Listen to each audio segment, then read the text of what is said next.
my son called and said, "Wire $7,000 for a settlement." I was shocked by the call. Apparently, his wife caused an accident while driving, injuring the other party. Is this a joke? I thought, because the woman sitting across from me during lunch was none other than his wife, the one who supposedly caused the accident. While I hesitated, my son abruptly hung up the phone. I began to suspect it might be a scam, but the caller ID on my phone clearly showed his number. Fuming, I was about to refuse when my daughter-in-law smiled and stopped me. Let's pay for now. I have a good idea. And so, as the two of us collaborated, the situation took an unexpectedly interesting turn. "Mom, I finally got a job." My 32-year-old son George happily reported to me. I replied, "Oh, that's great." George had spent a long time as an NEET or part-time worker, and honestly, I had almost given up hope that he'd find a job. So, I felt a huge sense of relief. Eventually, he married Olivia, a woman he got close to at work. Despite being 2 years younger than George, she was responsible and had a pleasant personality. We never had any mother-in-law-daughter-in-law issues. Although George and Olivia didn't live with me, Olivia and I occasionally had lunch together. I thought, with a capable daughter-in-law and George having a respectable job, I can finally relax, but then. Before marrying Olivia, my son had a troublesome habit. Despite having no income, he was careless with money and impulsively bought whatever he desired. He even stole money from my wallet a few times. Why would you do such a thing? I sternly scolded him, trying to get an explanation. But my son just pouted and turned away, refusing to speak. Taking money from your parents' wallet, acting like a child even at this age, I couldn't help but cry, feeling embarrassed. Given that experience, I was a bit anxious about my son's married life with Olivia. Hey, Olivia. How is George doing? Is he causing you any trouble? Oh, not at all. I worried that he might take money from your wallet or do something wrong. Olivia assured me, flexing her arm as if to emphasize her point. It seems my son's household is under Olivia's capable management. Oh, that's a relief. With you, everything will be fine. I sighed, grateful that George had found a good wife. One day, while having our usual lunch together, my daughter-in-law and I were enjoying our meal. Suddenly, my phone buzzed in my pocket, and when I checked the screen, it displayed my son's name as the caller. Hello? George? What's going on? Why the sudden call? George's voice sounded urgent, and I braced myself for bad news. However, his next words plunged me into a whirlwind of confusion. "Listen carefully, Mom. Olivia had an accident while driving. What? The other party got injured, and they're really angry. They want us to pay $7,000 as a settlement." I glanced at the person sitting across from me, the bewildered expression on my daughter-in-law's face. George. "Anyway, if you can arrange the money, let me know right away. Bye." He hung up abruptly, leaving me stunned. After the call ended, I remained utterly bewildered, lost in thought. Olivia had an accident? But she's right here.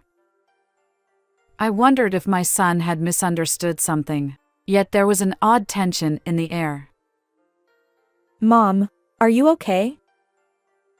Olivia, wearing a puzzled expression, asked about the call from George.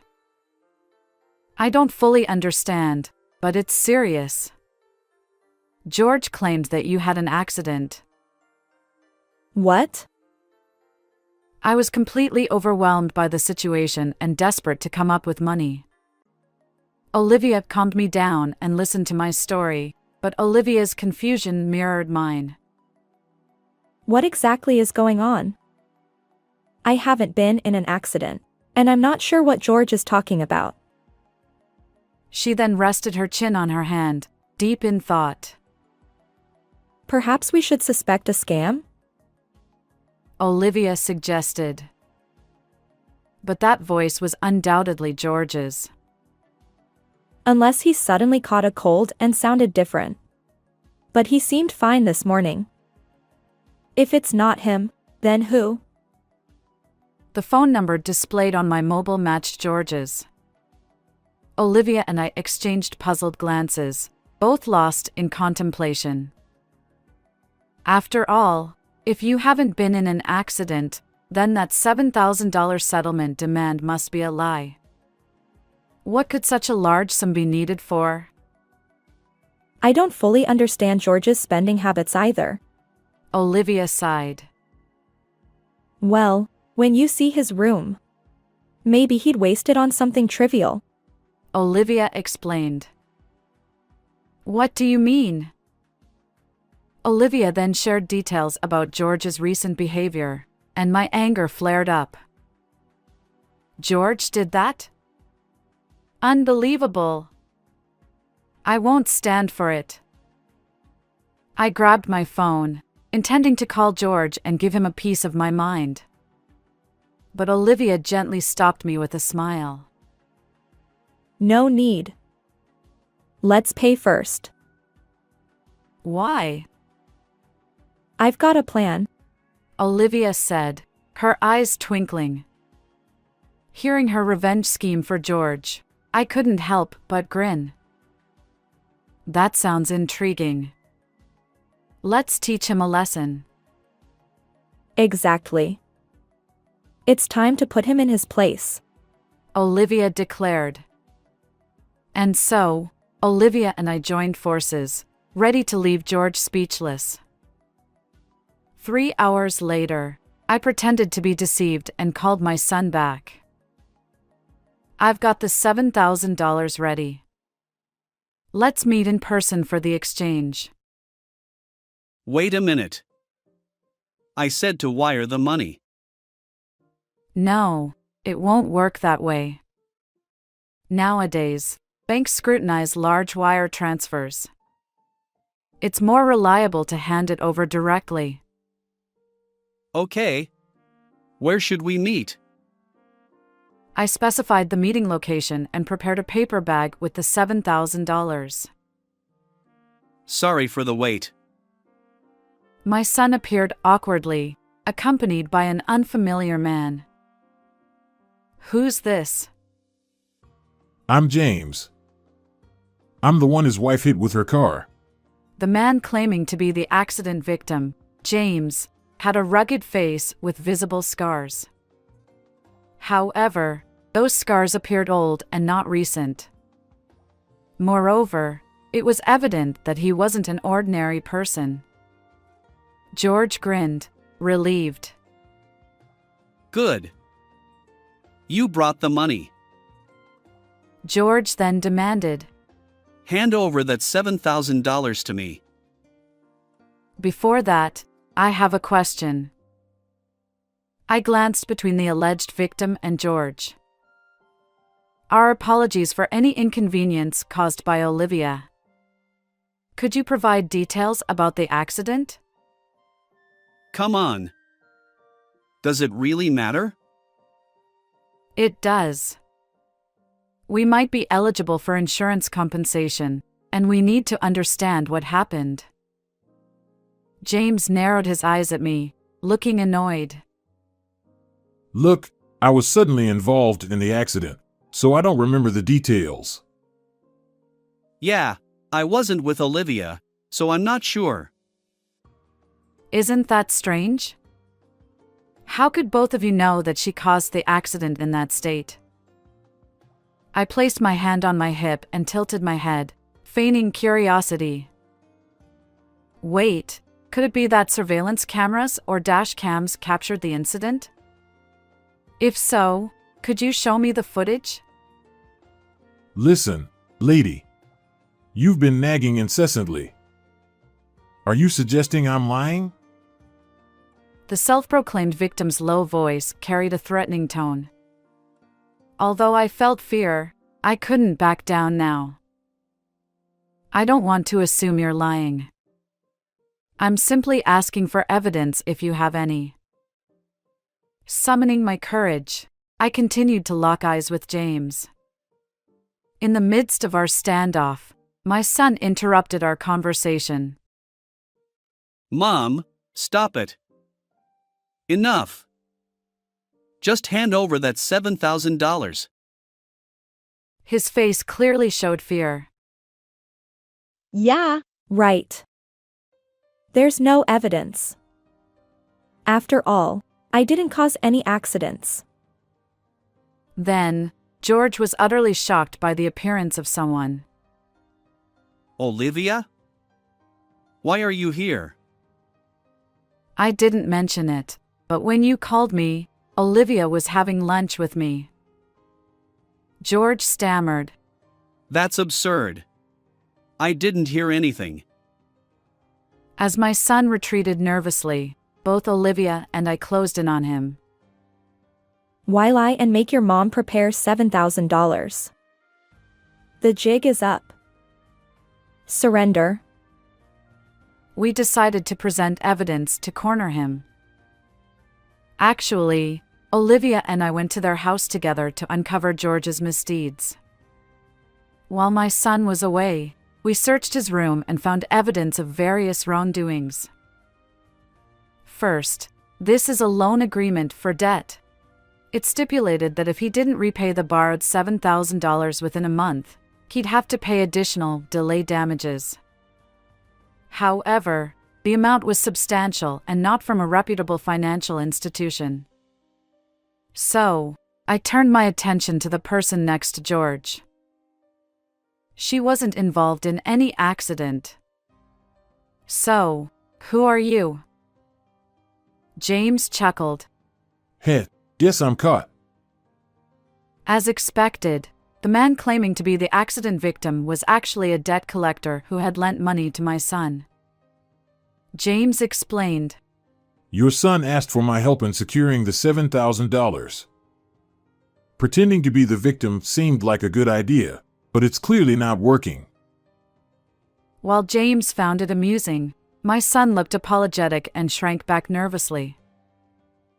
So, you already know why your son borrowed $7,000, right?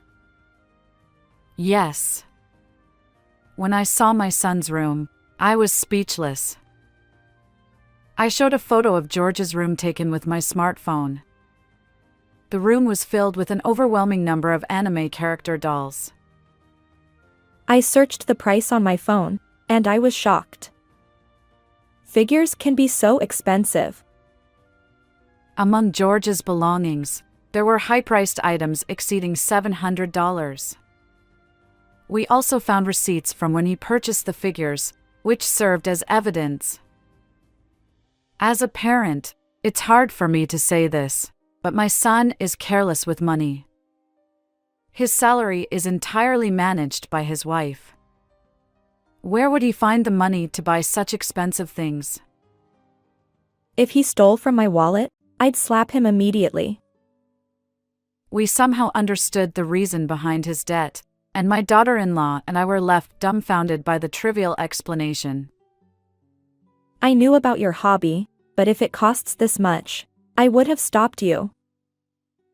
Well, what else could I do? Figures are like works of art, once in a lifetime.